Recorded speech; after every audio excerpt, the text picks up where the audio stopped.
Love, it has been good to me this time around. Things were bound to change when it was found.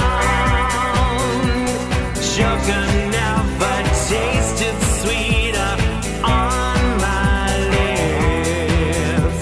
My heart is now intact and I can find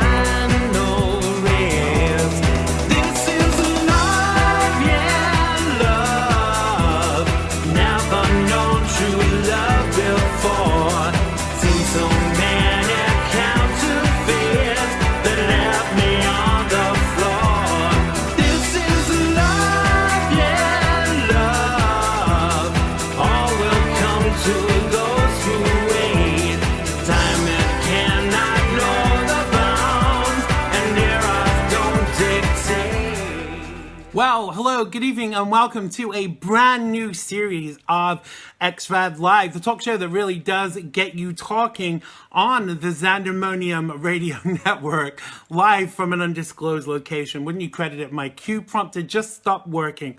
It's a good sign. Here we are.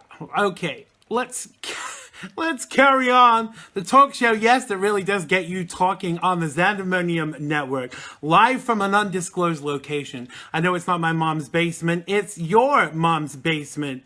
I'm Xander Gibb, and on today's show, I get on my soapbox just for a change, and we can catch up a little. I break down the hottest of topics with my guests, Julio Rivera from Reactionary Times and Chet Martin from Freedom on Deck. You can have your say in the live feed, wherever that might be. I can't see exactly what you can see, apart from this wondrous beauty to behold. And we will share your comments throughout the show, and I'll come and say hey to everybody individually after I finish the introductions. As usual, yes, I just said that. Don't worry, it's one of those days, it's Friday, and I haven't had a drink yet. Honestly, I haven't. Well, it's time for me to get on my soapbox. It's been a while, but the bitch is back, and boy, have I missed sharing my thoughts with you guys. Now, I've had a pretty rough ride over the past few months, health-wise, but I'm well on the way to recovery. Now, this time has allowed me to be an observer, which is actually good for a political commentator. It allows one to take a long, hard look at the full picture, and America is looking better thanks to President Trump.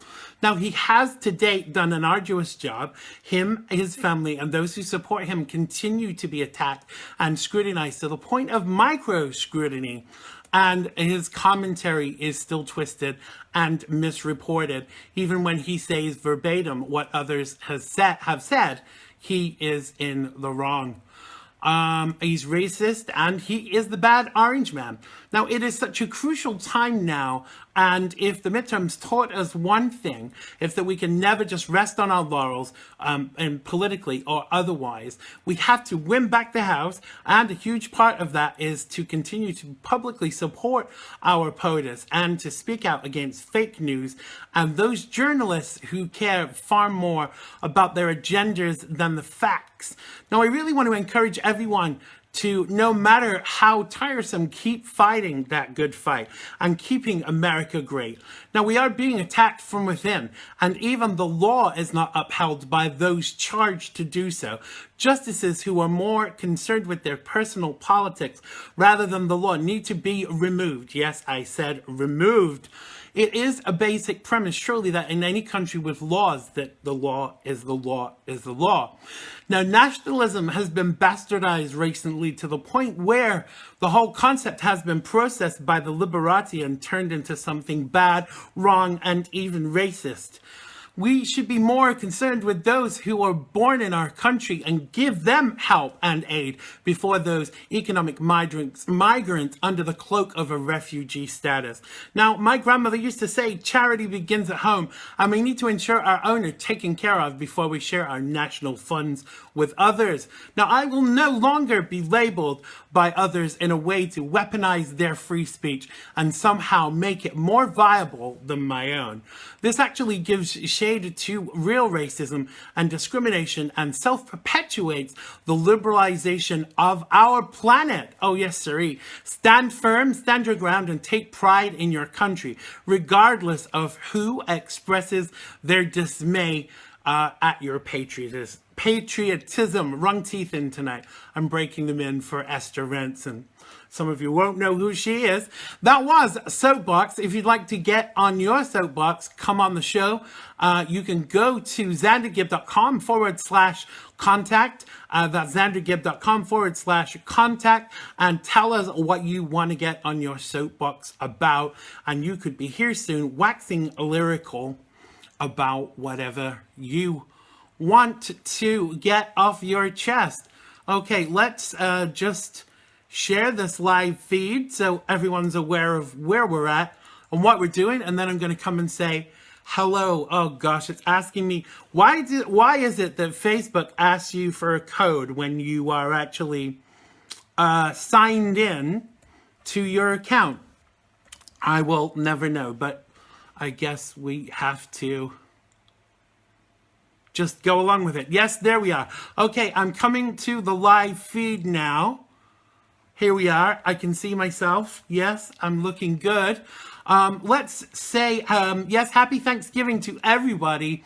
All of my Americans, those of you in the UK, you know, we don't celebrate that, unfortunately. It's kind of like a second Christmas. You get the whole turkey dinner job. Let's go through and say hi to people in the live feed. Hi to Janie. Hi to Christy. Hi to Sonia and Phil. Hope you guys are doing good. Hi to Joe. Hello to Ron. Welcome to the show. Joe says, get a drink and join me. I think I better wait until after the show because, you know, it's already difficult enough speaking to people without being slightly intoxicated. Welcome to Chet Martin, who's going to be joining us a little bit later on in the show. Welcome to Sean Jackson. Hello to Stephen. Hello to Curtis. Hi to Pat. Hope you're doing good out there, Pat. Hi to Ray. Hope you're doing good. Hey to Liam. Hello to Curtis. Who else? I think that covers most people. Hello to Jim. Welcome to the show. I also want to, while I've got a moment, I have to apologize to someone, a TV presenter in the UK who I gave a little bit of a hard time today, called Carol McGiffin from a TV show called Loose Women. I actually thought she was trashing Donald Trump, and actually she was supporting him. And I think the reason really why I thought that that was the case, hey Sharon, the reason I thought that that was the case is because usually on that show, that's what they live to do. They enjoy trashing Trump. But on this occasion, Carol McGiffin was actually defending Donald Trump. So thumbs up to you, Carol. I'm sorry I got you wrong. I missed the first part of your commentary. Please forgive me. I know you listened to the show. What else did I want to tell you? There is no, for those of you that usually stick around after the show for my appearance on Joe Messina's show, The Real Side, there's no live Real Side today because it is Thanksgiving over there in America. Who else? Curtis says, every word of your intro is true. You know, it's interesting. I've felt really silenced with not having my own show, because when I go on show as a guest, I'm usually told the kind of things that they want to talk about, and I don't get much choice in the subject matter. But, you know, being on a show that's my own, I get to really, you know, share my thoughts. Hello to Kate. Welcome to the show. So yeah, it really is good to get back on my soapbox. Hello to Keith.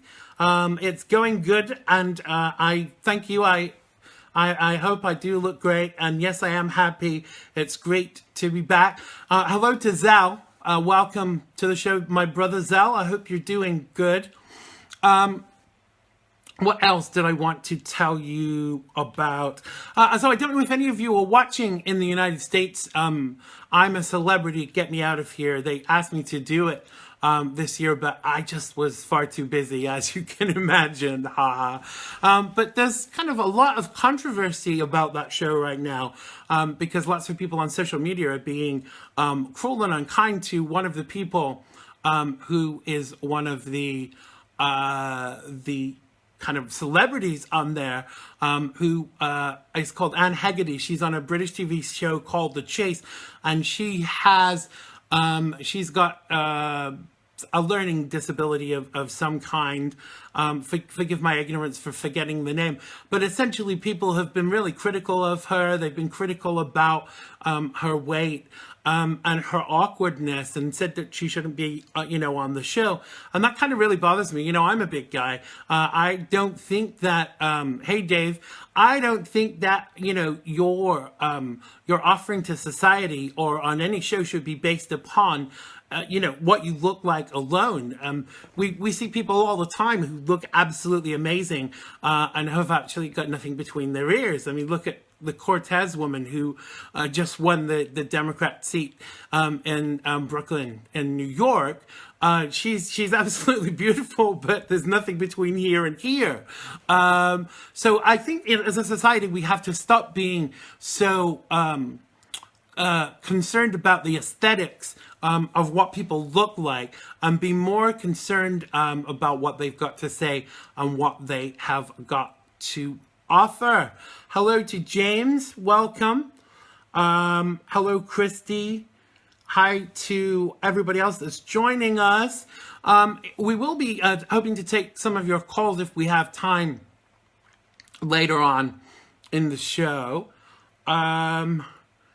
Someone's saying, Curtis is saying, people who say Thanksgiving celebrates genocide, huff paint, say it. I don't know what that means.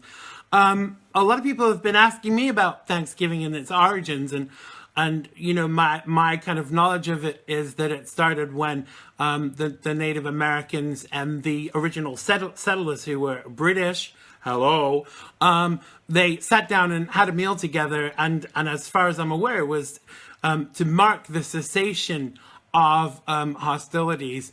Kind of similar to what's going on between North Korea and South Korea right now.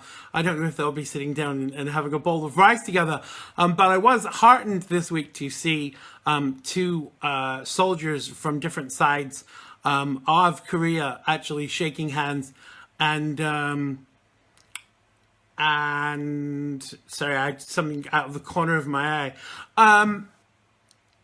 I lost my thread totally. Oh yes, two soldiers shaking hands, and to me that was very poignant. And I think that's something that Trump has had a hand in, bringing North Korea and South Korea back together. Ray is saying, he is saying that liberals claim Thanksgiving represents genocide, and they huff paint. Oh, I get that totally. I guess that's pertaining to the Huffington Post. Chet says, Curtis is talking about the whining bitches that are still always putting Thanksgiving down. Why is it that the left doesn't want us to kind of celebrate our traditionalism in the United States? Thanksgiving, whatever it was, whatever it started out as far as I'm concerned, is an opportunity for us all to be thankful for the good things that are happening to us. And so I really do think that some people need to shut the hell up. I really do. What else did I want to talk to you about today? I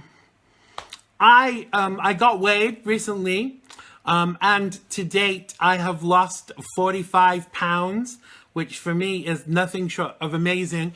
As I alluded to earlier in my preamble, I have had a lot of health problems, and I gained quite a lot of weight, and we found out because of testing that I was diabetic. And once I started to be medicated for that, and my pancreas started to work properly, the weight has really started to drop off, and I'm grateful for that. And I really want to kind of keep that emphasis on health going, because it's so important. And I think the mind and the body are so connected.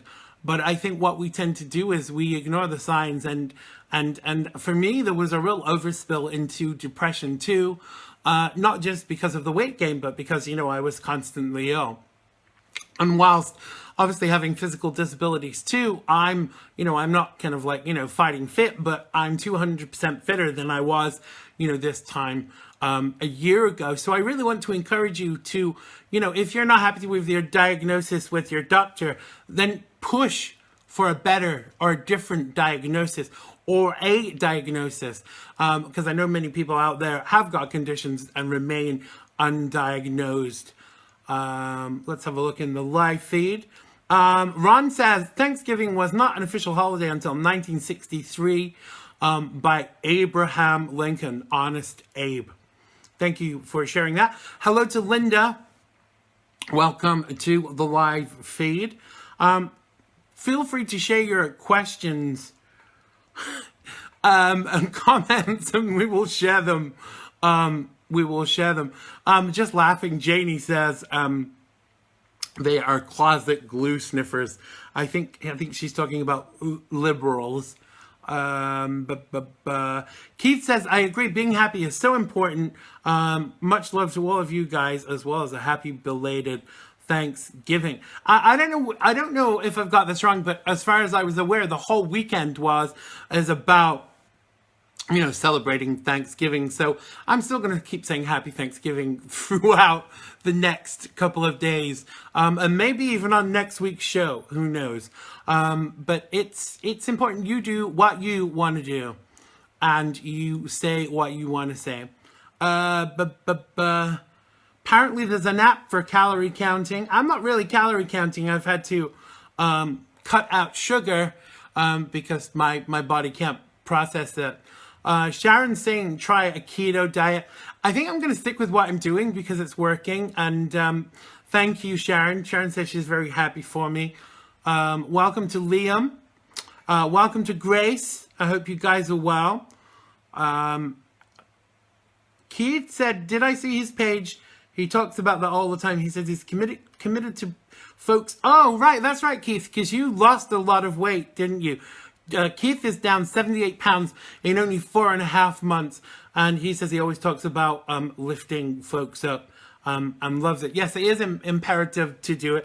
If anyone had told me I could have achieved this level of weight loss in this period of time, mine's about 4 months, I would have said no way. I nearly swore then on the live broadcast, but we didn't. It didn't go there. Dave says, "Can I still eat pizza?" Yes, but I couldn't eat it from a pizza place. I would have to make it myself and make the base. You see, it's really interesting. I can even eat cake. You can actually, there are cake recipes out there that actually use black beans for chocolate cake. So all things in moderation, and when you start to change things and switch things up a bit, what you end up with doing is you're not actually missing out. You still can have some similar things. You just have to make better choices. Chet says, congratulations. Thank you. Zell says, yes, stick to what works for you. And that's always the best bet.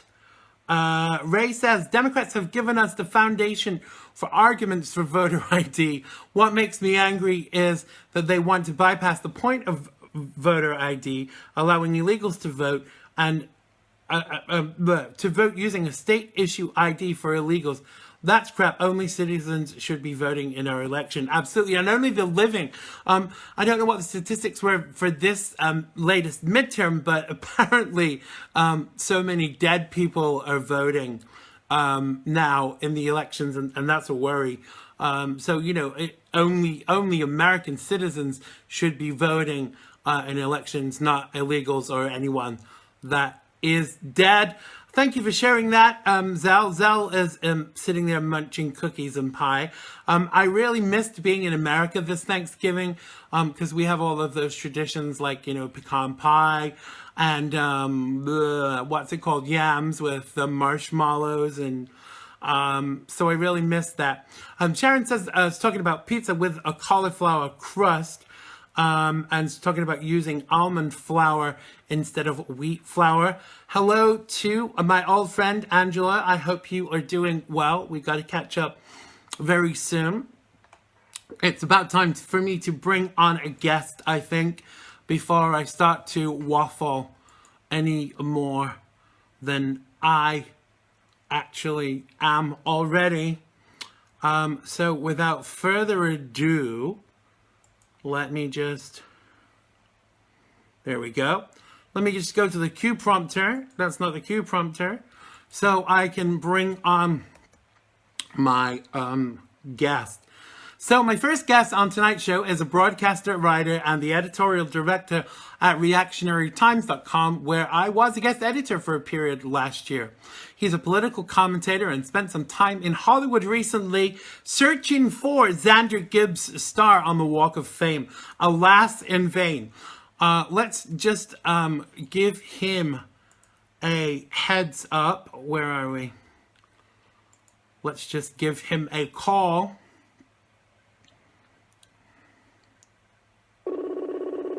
It's ringing. That's a good sign.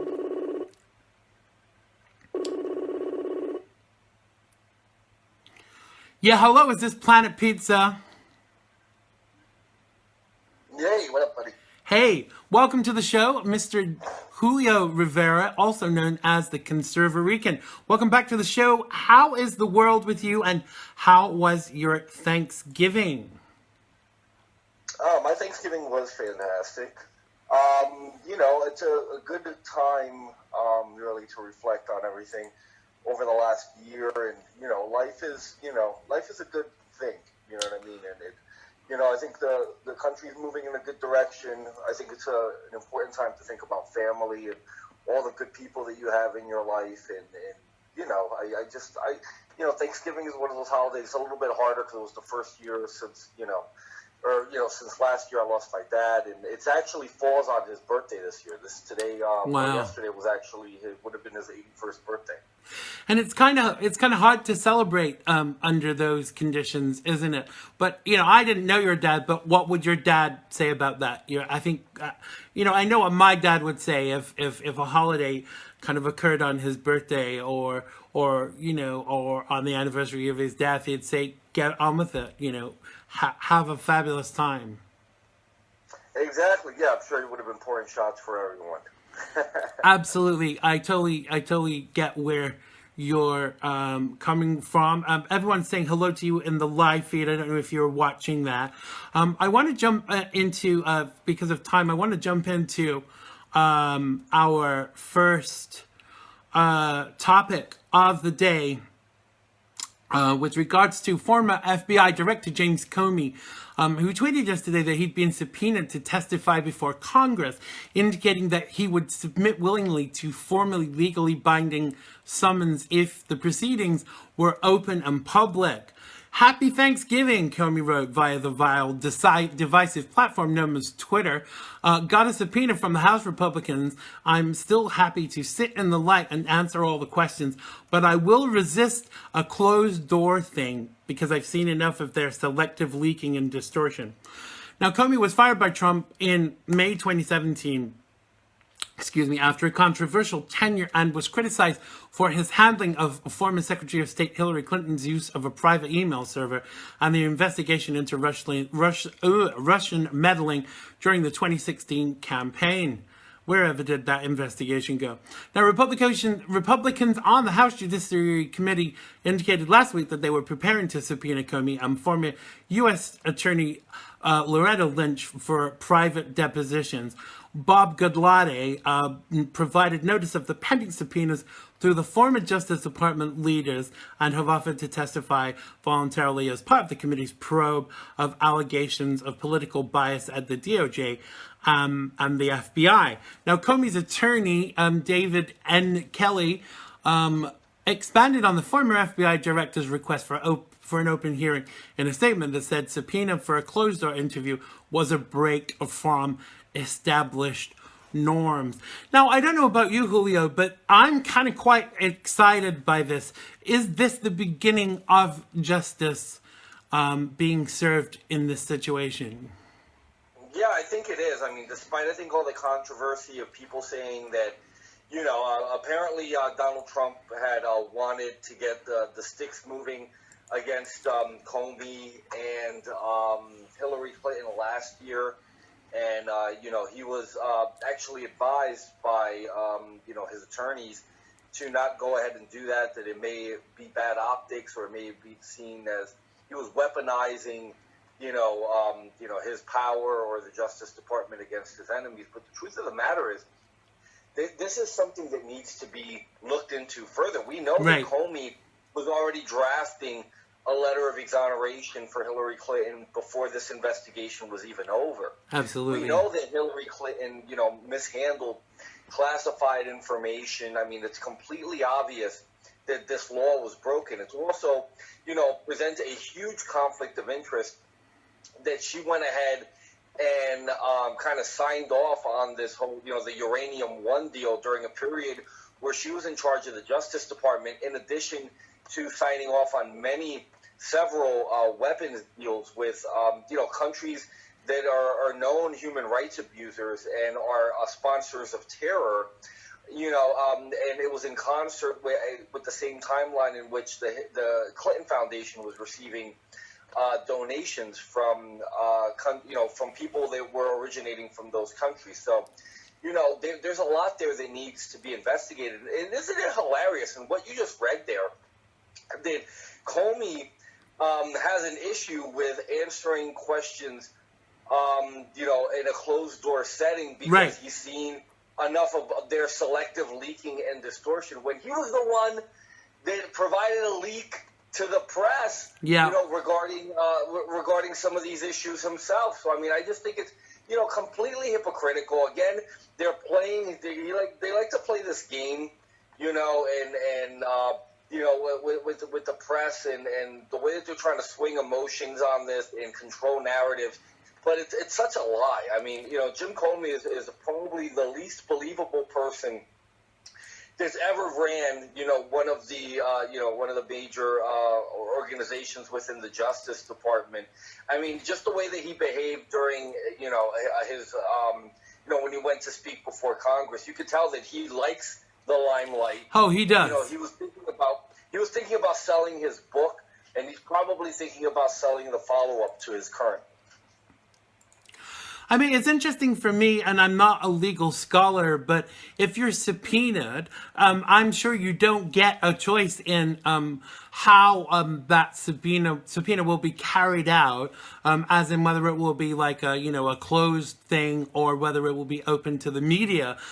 So I was I had to laugh at this guy's ridiculous level of response, because as far as I was concerned, if you're subpoenaed, you're subpoenaed and you do what you're commanded to do or requested to do within that subpoena. But aren't we kind of putting haven't we put the cart before the horse with the idea of investigating Trump before we investigated the things that were pertaining to the previous administration? Yeah, absolutely. I mean, I think that's where the hypocrisy lies. This is just a matter of, trying to control a narrative with a media that's all too happy to go ahead and be complicit in this, anti-Trump nonsense. So I think Comey realizes that he can go out there and make whatever wild, outrageous statements he wants to. And that, CNN, MSNBC, the mainstream media, all these people are going to go ahead and parrot, not only what he says, but I think his tone, and what the implications that he's trying to make with what he's actually saying. They're going to go ahead and say, oh, well, who would know better than the former FBI director as far as what would be standard or acceptable protocol? Right. I can already hear Wolf Blitzer and Don Lemon and all these guys, and the way they're going to go ahead and back up this sort of nonsense. But unfortunately, that's the times that we live in. I mean, I've never seen in my lifetime, even against President Bush, it was never this bad. No. It was never ever this bad against his father. It was never this bad against Reagan that I could remember. I mean, this is just an all-out onslaught against President Trump that began since June of 2015. I mean, you know, for me, it highlights how personal this is, but also the other thing it highlights for me is the stupidity of some Americans. And you know, I'm sure, like myself, you know, you don't take one source of information that's reported about Donald Trump. You know, shouldn't we be doing our own research rather than just accepting the biased media reports that are put out there? I mean, what does that actually say about you, even just as an American citizen, if you're just taking everything that's spoon-fed to you verbatim about how bad Donald Trump is? Well, you know what? This is the sign of the times. I mean, people have become increasingly lazy. I think that, you know, people unfortunately engage in groupthink. And I think that that's pretty much what you've seen here, you know. And right. So, I mean, if you turn on the television, listen, and you can blame the American citizen to a certain extent, but you also, obviously, I think a lot of the fault lies in this complicit, dishonest media as well, because, you know, they realize already that, you know, they realize already that the American people, you know, they have things to do. People have their lives. People have their children. People work. You know, not everybody is as engaged to Politico, let's say, as people like, you know, ourselves. Right. You know, so unfortunately, people will take for gospel what they see on television, because technically, I mean, if you're presenting yourself as a news organization, you know, you have to a certain extent, attempt to be somewhat honest, you would think. I mean, aren't there, you know, ethics, you know, that are involved in journalism that people should be engaging in? One would hope so. So the average person is just going to go ahead and take what they hear and run with it and take it for gospel. So, I mean, you know, unfortunately, you know, Trump is a victim of the fact that this media has been weaponized against them. Right. You know, and like I said, I mean, it's in an unprecedented fashion, because I don't think anybody's ever been quite under attack at the level that President Trump is. No, absolutely, and I think they rely. The media relies on that somewhat. I don't know. In fact, it was the very reason I started doing the show, and I was a Democrat back then, and I started questioning things, and obviously the Democrats don't like Democrats questioning you know, any commentary or anything that is put out there. And that's what made me start doing the show, because of the level of lies that was being purported about various situations and various people in the government. I want to pause there, because I want to move on to the next topic. Because we're limited time-wise. I want to talk a little bit about Brexit. Because the leader of the opposition in the UK has rejected the UK Prime Minister Theresa May's latest Brexit apology as 26 pages of waffle.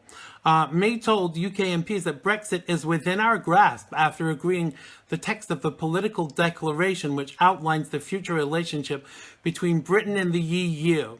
After the UK leaves the EU in March 2018. Now, the text has been widely criticized for its lack of detail, which defers several crucial decisions until the post-Brexit transition period. Now, there are calls for further Brexit referendums, and no real progress has been made. Now, May previously said, "Be flexible, be imaginative, be creative," and the Prime Minister's slow movement on Brexit was, in fact, due to her anti-Brexit response. And in order to have a successful exit from the EU, the UK needed someone who at least believed in it with their hand on the rudder. Now, when the UK entered into the EU 40 years ago, they were promised so many things for adhering to EU rulings that in reality never came to fruition. And it nearly broke the fishing industry and the farming industry, just to name but a couple. Now, this is further proof that the globalist ideologies do not benefit the citizens, only politicians. Now, I sent you some figures earlier, which we both kind of found astounding. And I just want to share very briefly a couple of things from that list, which kind of came out of a question that was asked in the Houses of Parliament by John Mann MP with regards to the fact that the United Kingdom paid out $674 million to European countries for the health costs last year, but only received 49 million in return. So I'm only going to read a couple of these because I really want to talk about this situation. So the UK pays France 147,684,772 pounds a year, and France pays the UK 6,730,292 pounds. Now the UK pays Germany 25,873,954 pounds, and Germany pays the UK 2,189,664 pounds. So you see the level of disparity there. Can you see, first of all, why the British people see this as the fact that they're getting such a bad deal in this situation? Yeah, I mean, listen, that's they right there. That's all the proof that you need to win any argument that is nationalism versus globalism. Right. I mean, that's the reason why that right there in a nutshell is exactly, in a lot of ways echoes what the United States has been dealing with. Yeah. And we haven't just been dealing with it with the European Union. We've been dealing with it with, countries all over the world with trade deals, with offsets and, providing, in a sense, welfare to these countries, whether it be for offsetting the cost of military protections or, where we're just absorbing it and getting a raw deal all over the place. And that's something I think that, Britain at one point understood, and that's the reason why they wanted to leave the European Union. But I think that when you look at all the pressure that, and it comes, again, runs right down to America. It always comes down to the American position on things. So because America is being attacked globally right now, because of their nationalistic stand and the fact that we're standing up and saying we're not going to take it anymore and what that means for all these other countries, maybe that pressure is just getting, to Theresa May at this point. And, that's probably the reason why they're not as enthusiastic about the prospect of leaving the European Union. Not because it would benefit them, because it certainly would, but they're kind of, they're falling victim to groupthink and this sort of bullying and pressure from the international community. Yeah, it very much mirrors what's going on in the United States, even from the perspective of the tariffs, that America is paying to ship goods to other countries, and what they're paying to to send goods into the United States, and it makes me laugh how when Donald Trump wants to save America money, that he's still bad. I mean, surely this has to be, all these things have to be fair and equitable, because if they're not, why are we even doing it? Why are we even allowing these things to happen? And I think that the key to a lot of this is the globalist ideology that has been going on in both the UK and the United States for too long. Yeah. It most certainly is. I think that people, unfortunately, countries became too dependent on this system of wealth redistribution. So I think once, once you cut it off, it's almost like, the petulant child that gets cut off from their parents' trust fund, right. When they haven't done what they were supposed to do, or whether if they've behaved in an unfair fashion. At this time, it's time for a shift. And I think that's one of the reasons that Donald Trump has been, to me, more successful. It's been a successful presidency for the United States. But I think it's kind of really held up a mirror to a lot of this unfairness that's going on globally. If the United States has, finally the strength to stand up and say enough is enough, we're no longer going to tolerate this. That's the reason why a lot of these dependent countries are putting so much pressure, maybe on the UK or any country that, to try to kind of dissuade them from ever going down the path of nationalism, because, it would really fall apart for a lot of these, economically irresponsible countries that rely on this, let's say, this globalist welfare, let's say, if you want to call it, So they're scrambling right now to try to apply as much pressure to, let's say an anti-nationalism campaign by calling it racist, by equating it with Nazi Germany and all these horrible things, when really all it stands for is, countries or the leaders of a country being responsible enough to say, let's take care of our citizens and the people who are actually paying into this finite taxation system. We only have but so much money to take care of ourselves. Why are we going to go and push that money around all over the world? Absolutely, and I think at the end of the day, money is the key aspect in all of this, because obviously why there's so much objection to the breaking down of globalism is because everyone's, all these people are getting a payoff in this situation, and they won't be getting their payoff when the globalization ends. And I think that that's what their main concern is. Final thought before we end our segment. Julio, I want you to tell people where they can find you, and what shows you're going to be on, et cetera, et cetera. Oh, well, you guys can find me at reactionarytimes.com. I also will let your audience know you did a fantastic job for me. We did mention my father earlier, but when I did go away to Puerto Rico last year, I will always remember the fact that you stepped in as editor for a period of a couple of weeks, and you made sure that the site ran smoothly. So I definitely will always be grateful for that, Xander. But reactionarytimes.com, you can read my editorial blogs on Newsmax.com, Townhall.com, American Thinker, the Washington Times, the Washington Examiner, a lot of other places. And I'm featured quite often on Newsmax television, in particular lately, the Brett Winterble Show from 10 a.m. to 12 p.m. Eastern Time, Monday through Friday. Absolutely. Julio is also a regular on XRadLive, and I'm proud to work alongside him. But what really disappoints me, Julio, very quickly before you go, is that you never managed to find my star on the Walk of Fame while you were in Hollywood.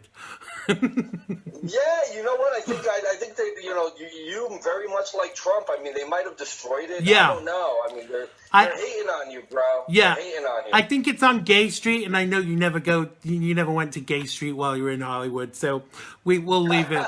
We'll leave it at that. But for now, thank you very much to the fabulous Julio Rivera, the conservatorican from reactionarytimes.com. Thank you so much, Julio. You have a wonderful weekend, and give my best to your girls. Yes, God bless you, brother, and have a great rest of this holiday season. Absolutely. You too. Thanks a lot. Take care. Alrighty. Bye-bye. Bye-bye.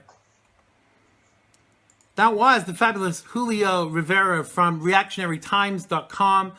If you're not following him, make sure you do.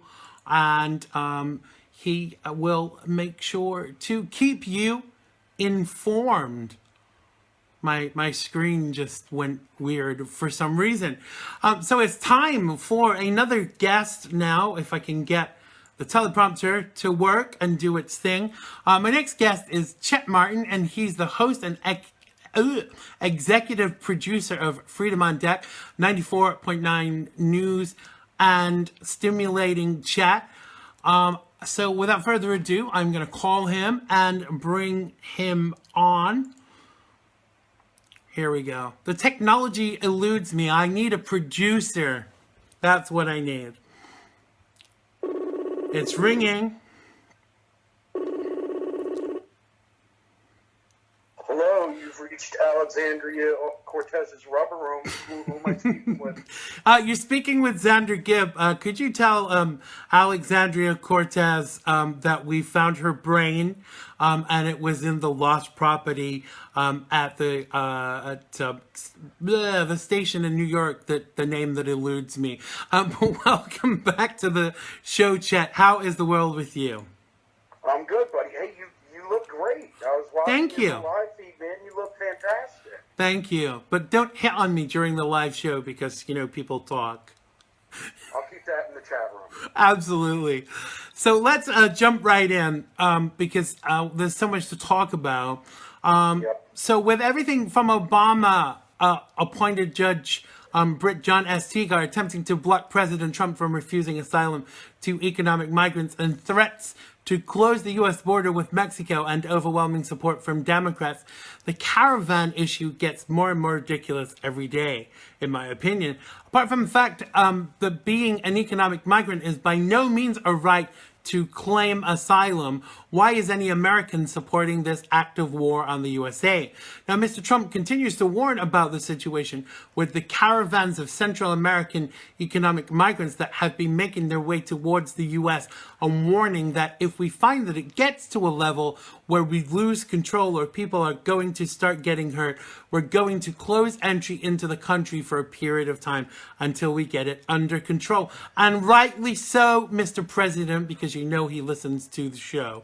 Now, he said he had the authority to do so by executive order and claimed he'd already used it earlier this week. He said 2 days ago, we closed the border. We actually just closed it, he said. Nobody's coming in because it was just out of control. When is this lunacy going to end, chat? Well, I don't know, but my question is, why are there so many low-level judges making such high-level decisions for this country and our sovereignty, right? Absolutely. I mean, first of all, that's got to end. The Ninth District Circuit Court is a joke, as the president has said. But, Xander, I want to go back a little bit, because you and Julio were talking about nationalism, or you were at the beginning of the program. Absolutely, and, yeah. You know, we saw the left-stream media attacking President Trump over his use at first of the term nationalist, claiming that it's representative of racism and bigotry. But as the first wave of the migrant caravan entered Tijuana, violently, by the way, they received a real serious pushback from the locals in Tijuana. You know, some videos Xander made the rounds with citizens meeting the caravan, screaming at them. These are some of the things they said. Mexico first. Our families come first. If they come here violently, they will leave here the same. And, of course, go home. Now, Xander, these are all things a nationalist would say if their country was being invaded by outsiders. Yet, the MSM can't bear to show you any of these images, because if they do, they'll be forced to admit that nationalism isn't about race or sex, sect or gender. It's about sovereignty, and that's what they do not want to admit. It absolutely is, and it really makes me very angry that nationalism has been bastardized so badly. Because ultimately, when people, if people ask me what nationalism is, it's certainly nothing to do with racism. Why shouldn't we take pride in our country? Why shouldn't we want to protect our citizens? Why shouldn't we want to put Americans or British or British people first?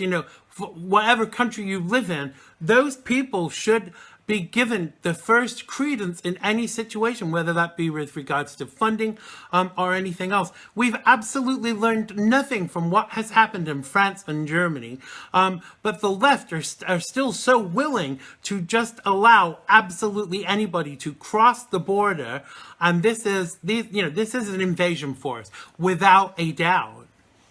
And, they wouldn't do it if there wasn't money involved, Xander. We know that the globalists are upset because Donald Trump threw a cog in basically the industry of Catholic charities making a boatload of money from illegals coming over, and basically cheap labor. And also, and I'll say it too, the globalists, they're knee-deep in this sex trafficking industry. And if people don't think they are, they're blind. No, absolutely. Blind. I mean, there is a school of thought that... Xander, that first wave that went into Tijuana, by the way, that was received by the Mexican nationalists that told them to get the hell out, there were over 150 women and children missing from that first wave. Wow. Where do you think they went? Sold to the highest bidder, probably. Yeah. But some of the people in the feed are talking about who is funding this caravan, and I've heard people say that they think it's a Soros funded event. Well, Soros is, and it wouldn't surprise me. Sure. Yeah, he's a part of it for sure. But there's a lot of hands in the cookie jar, right? You could go back to the Rothschilds and Soros, and there's a lot of dirty names in there.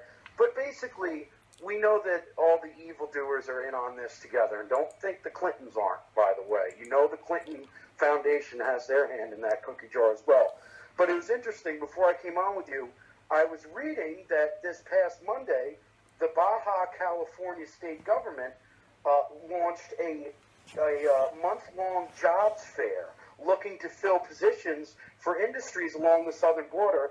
And Francisco Uribe Panagua, he's the state's labor secretary, says that the ideas for the job fair came after Haitian migrants swarmed to Tijuana 2 years ago. Many ended up staying in, so they let migrants, illegal, stay in Tijuana, hold a jobs fair, and ship them to Baja California. They got in. Nobody talks about it. It was thousands of Haitians, and that looks like what's going to happen here. They're going to ship them to California. Well, I think they shouldn't even be allowed to cross the border. But I want to go backwards just a little bit to something you said earlier. Now, I've been saying for quite some time that these judges that base their decisions on their political aspirations rather than the law, which really should be, the primary principle of making any decision as a justice. Should they not be removed from office? Oh, they absolutely should. I think President Trump has been doing that slowly. Don't forget, this isn't the first time that some low-level judge that Obama appointed got in the way. Remember that judge in Hawaii that got in the way of the travel ban? Yeah. Or as they like to call it, the Muslim ban, which it was not. But the same thing happened there. Is the interest of the president, and his full-time job is to protect the citizens of the United States of America. And it's not the job of a low-level Ninth Circuit Court justice to stand in his way. Yeah. And when that's happening continuously, time after time, it is in his best interest and in the administration's best interest to squash them like the cockroaches that they are. Absolutely. They should be removed from office, and they should not be able to to run for that office again. Because the concern is that what is actually happening is we're a nation of laws, and ultimately when the nation is not run on laws, when they're run on political principles, then that what's the point in having the laws in place if we're not going to actually abide by them and make our decisions, or have our legal people, our justices, make the decisions on our behalf based upon those laws.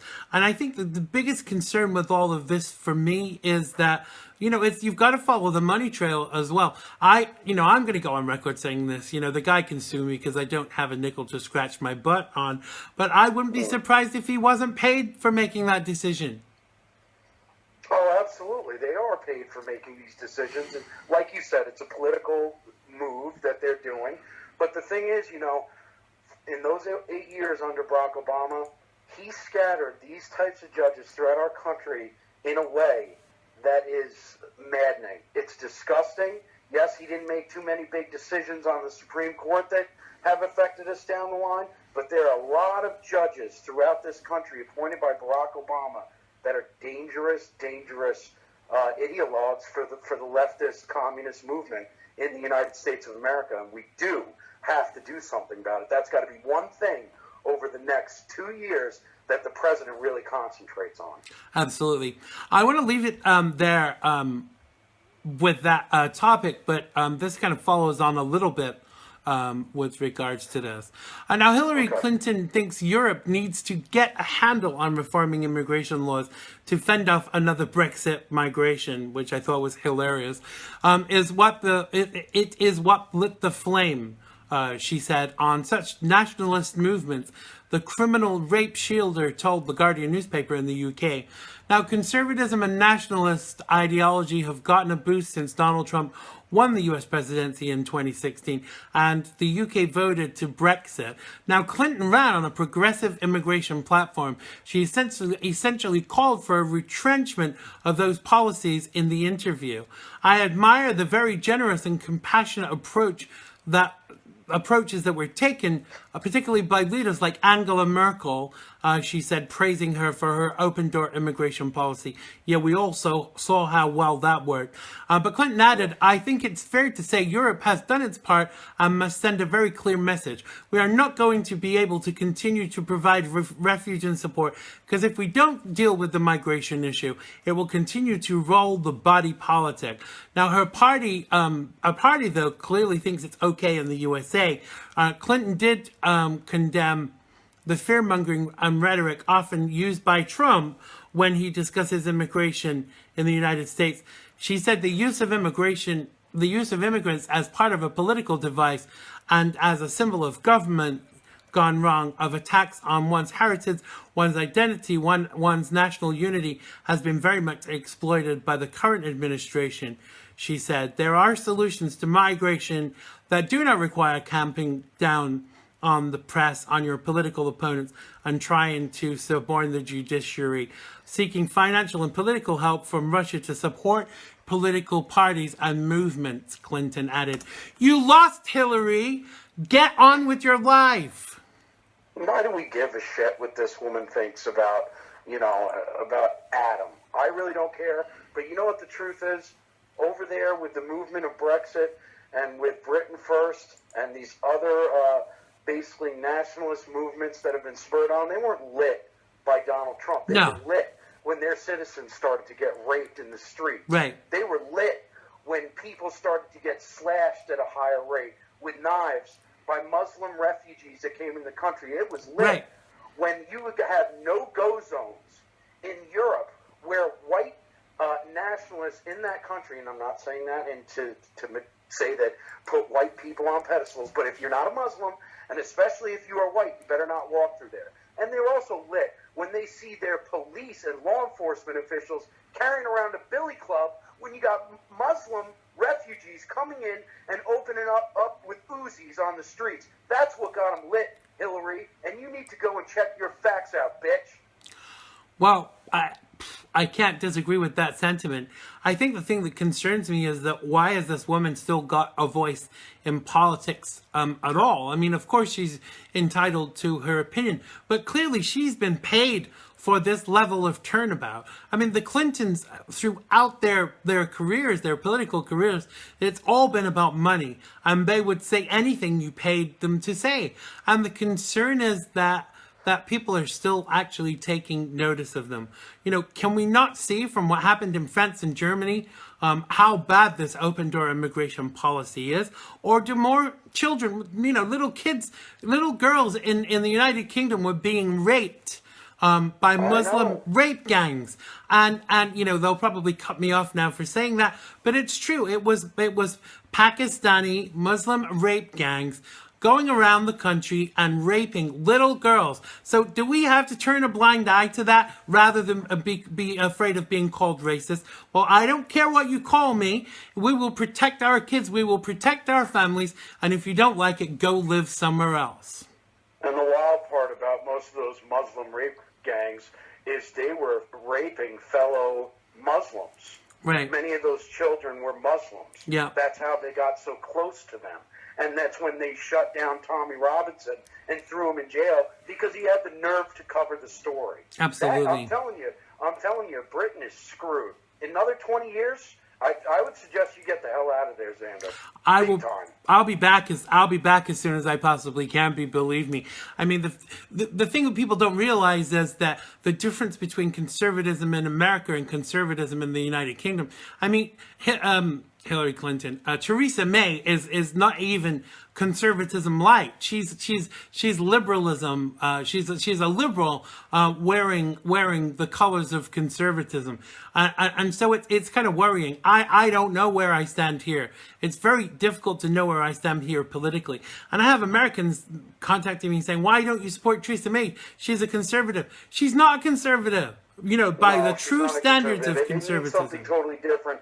And if I were you, I would just say, look, I'm a nationalist, and if you don't like it, yeah, bad. Absolutely. And that's what I say from now on. I mean, I'm down with saying I'm a nationalist because by definition, it has nothing to do with being a racist. It just means you have a lot of patriotic pride in you, and that's all that it means. Absolutely. And from one nationalist to another, we are out of time. But tell people where they can hear your show and on what station, et cetera, et cetera.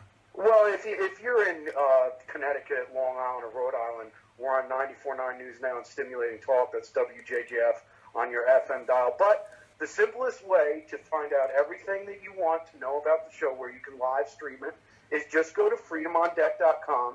And the great thing about that is we have all our backtracks, our midweek podcasts that we do now. And it has great video along with the show that goes along with the show. And you just get everything you want there. It's a one-stop shop. Simple as that, freedomondeck.com. Absolutely.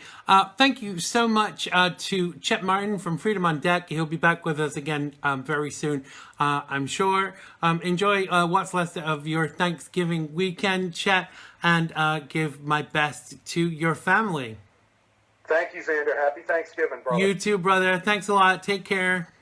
Take care. Bye-bye. That was Chet Martin from Freedom on Deck. We are at the end of the show. Thanks for all of you that have joined us for the first episode of the new series. We will be back next week, same time, same place.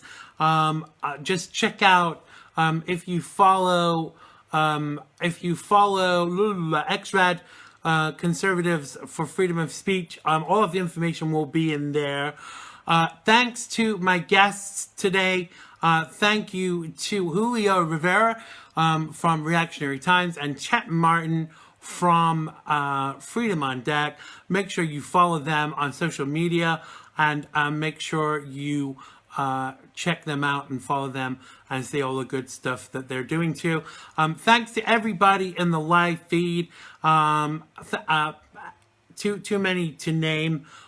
We will be back with you next time. Have a fabulous, safe weekend, and I really do love you all. I do. Bye-bye. It has been good to me this time around. Things were never bound to change when it was found. Sugar never tasted sweeter on my lips. My heart is now intact, and I can find